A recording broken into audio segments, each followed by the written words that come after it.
All right, so it's time for an update on the rifle. I'm just gonna go over the changes that I've made since the last time I posted. It's been a while. Just a rundown of the rifle. So things have changed.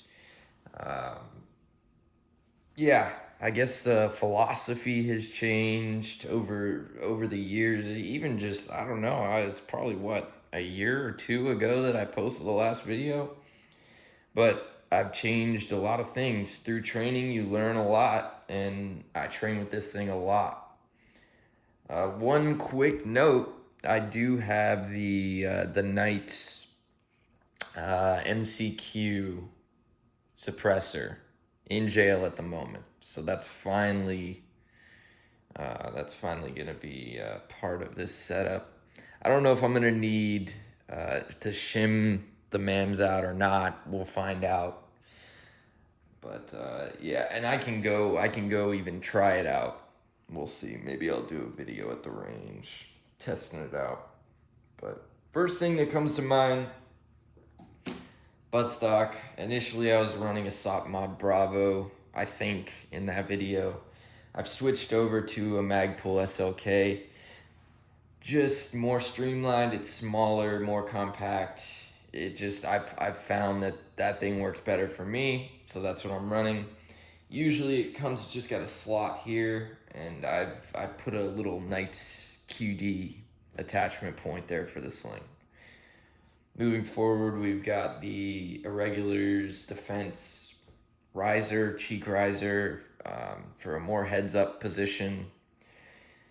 It really does make a difference. I started with the 1/2 inch, and I'm now at the 0.75 inch riser. And this has worked great for me with nods, with gas mask training, things like that. It really comes in, it's very useful. So if you train in those sort of scenarios, that's a good thing to have, along with, I guess I'll move on. I got the Overbore systems.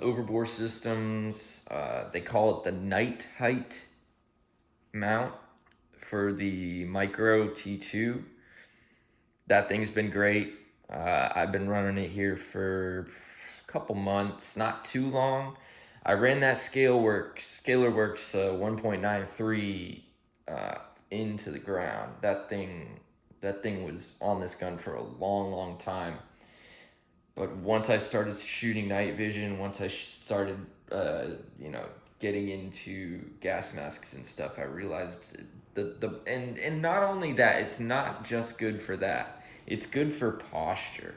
You can get the rifle up from high or low ready very quickly and have a dot on whatever you're aiming at super quickly. It's so quick.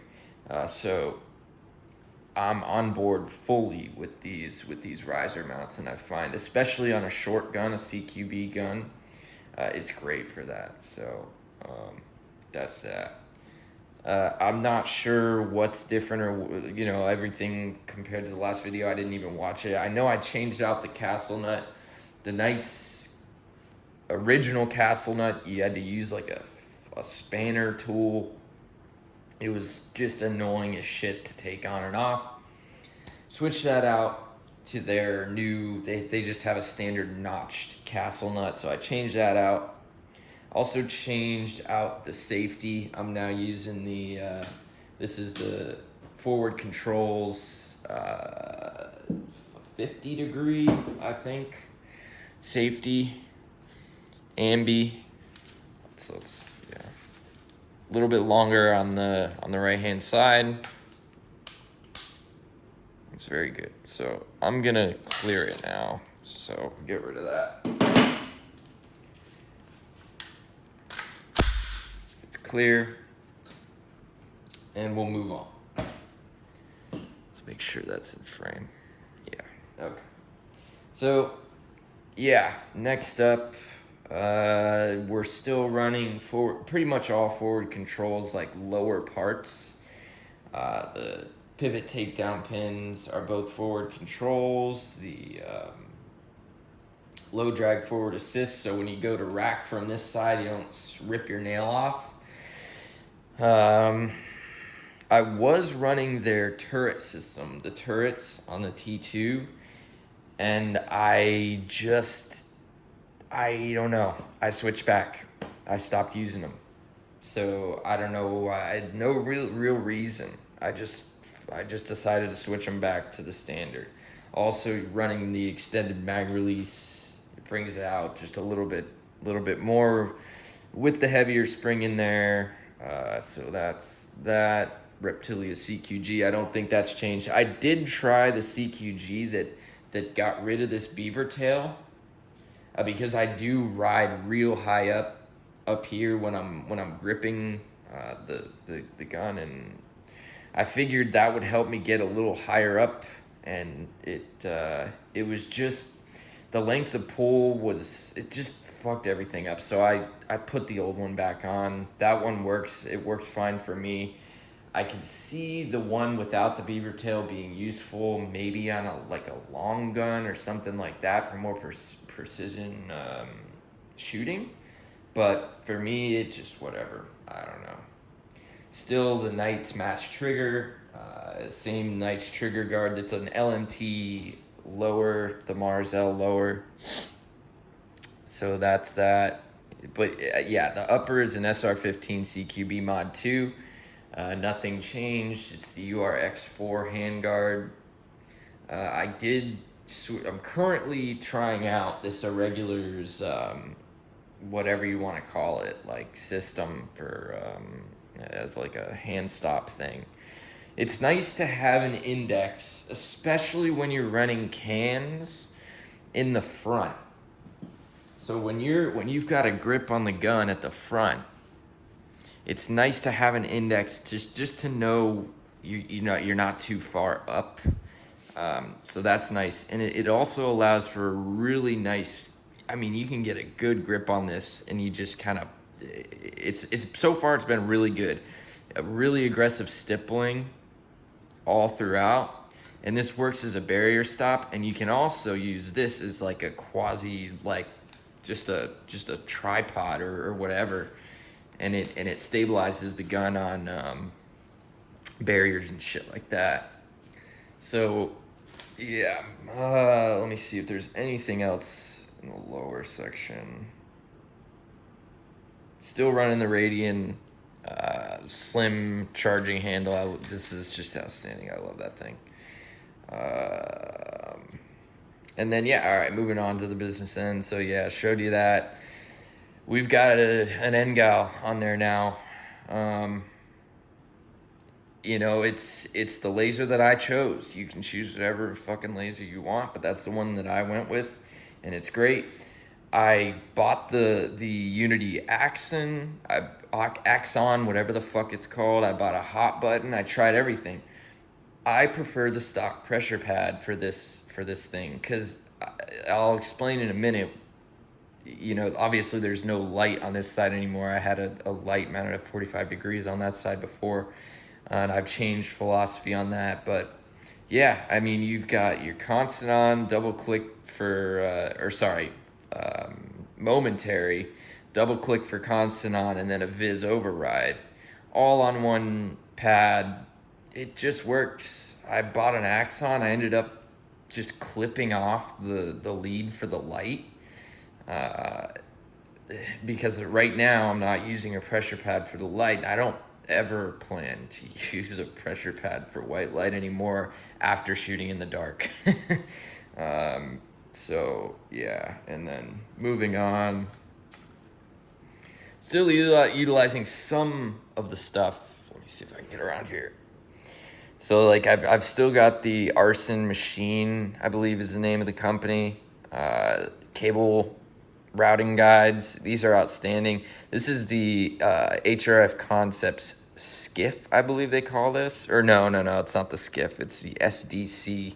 Skiff is the little diving board thing, but that's for just the pressure pad. And what a fucking cool idea that was. Instead of just, you know, using Velcro, you can actually mount it onto your rail, and it's still super low profile. You can still get a good grip on the gun. It's great. So yeah, and then I'm running the Echo Arms monolithic light body, so it literally attaches it mounts the NGAL to the gun, so it's all one piece. So it doesn't have its own, the light doesn't have its own mount. It's a monolithic mount that goes along with the NGAL, which is pretty sweet. And you can see the clearance there. It's badass. Just so cool. Well designed. People bitched about the lever concept. You know, if you were to drop it, like maybe something would happen. Honestly, I don't care. I'm willing to take that risk. I can afford to buy a new NGAL if something were to happen. I have a source to get this shit, so you may not. So you can bitch at me all you want for having a lever coming off the side of my NGAL, but guys have been, I spoke to, I forget the guy's name who runs Echo, but he's a really good dude, and I talked to him. He said, dudes are running these monolithic mounts on PECs and APLs and have had no issues. So whatever, man. I mean, take this information with a fucking grain of salt. This is what I decided to do. You do whatever the fuck you want. But anyway, moving forward, still running a Grave Solution sling. When I made the last video, it was called Grave Solutions. He changed the name of his brand to Grave Solution. Still the best sling on the market, in my opinion. I love it. It's just great. It's just a good sling. I don't have the Neomag magnet thing on here anymore. It's just an Arcane Arcband, I think is what it's called. That just works. You know, you just tuck everything into there and you're good to go. One thing that I do plan to do when Arcane comes back out with their mounts for the sling, I want to get that little 45-degree mount. It mounts like right here, and it brings your sling up a little bit higher, and you can run the Arcband through it. It's just a trick little add-on. But yeah, also, you'll notice that I'm running the sling much further back. Through training, I've realized that I don't like my sling forward. For whatever reason, it feels more comfortable to be running it further back. And you do you. You run your shit however you want to run it. But me personally, I like to run my sling back. So that's that, you know, it works. So yeah, Aimpoint T2, still there. It's not going anywhere. I love the design of the T2. Simple, lasts forever. I changed the battery once since I've had it. It's been years. I'm trying to think if there's anything else. Yeah, I mean, it's still Night Sandcutter with the OG chrome bolt, not the new 3.2 bolt or whatever it's called. I don't know what the fuck it's called, but yeah. Pretty much everything else has stayed relatively similar. No more irons. I got rid of the irons. I don't see a point in running irons because the T2 just goes and goes and goes. Once you got it zeroed, you're good to go for a very fucking long time. Another thing too, yeah, I'll mention it again, the Knight's battery cap. You can store an extra battery in there, so you're good to go.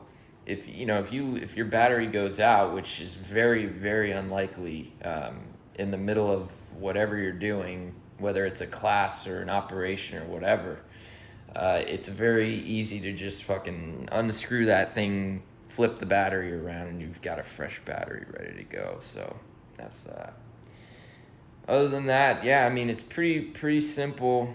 Things are the same. There's not much changed. I've got the Knight's H2 buffer in there with a Sprinco blue spring. Still on that stock barrel, man. The stock barrel just goes and goes and goes. I'm still hitting, I don't know, at least like probably 2 MOA, 1.5, 2 MOA at 100 yards, easy. And this will, I've reached out 400 plus actually with this gun now.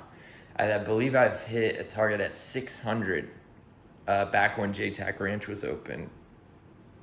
Yeah, no problem, man. I love this gun. The Knight's barrels are outstanding. I like the Knight's gas system. The Knight's gas system is outstanding. And yeah, when you really think about it, there's not much going on here. I did consider like buying the Unity mount and the little surfboard that goes on the end and running my laser further back.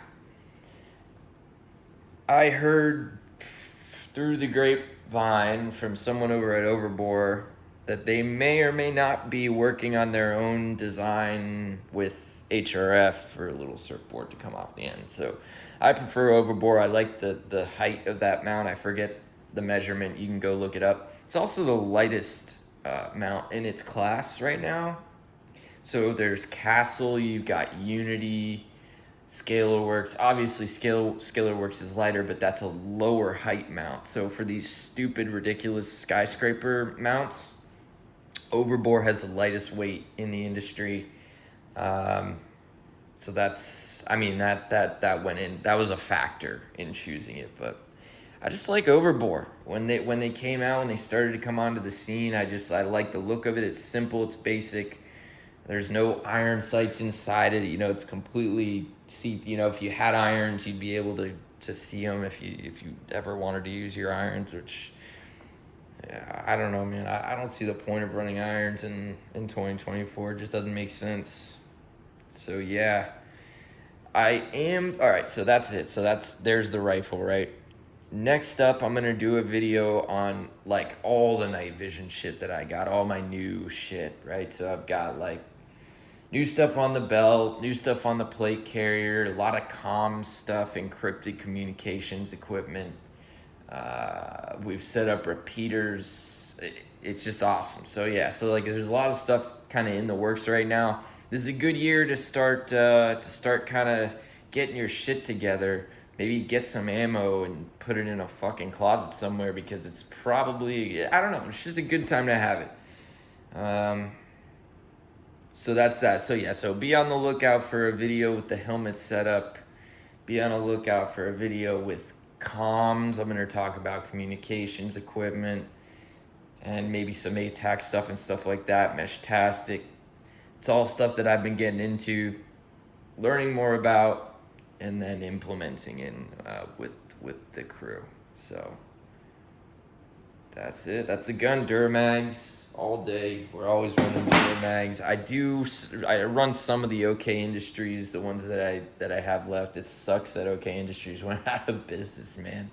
Those are good, but I don't know. The aluminum Duramags do the job and they work. So that's that. So anyway, I don't know. Any questions, just let me know. It's pretty straightforward, pretty simple, pretty fucking basic. But it does the job, it gets the job done. Which is to fucking shoot bullets downrange, you know, at night and during the day. So yeah, you know how to get in touch with me. Have a good day.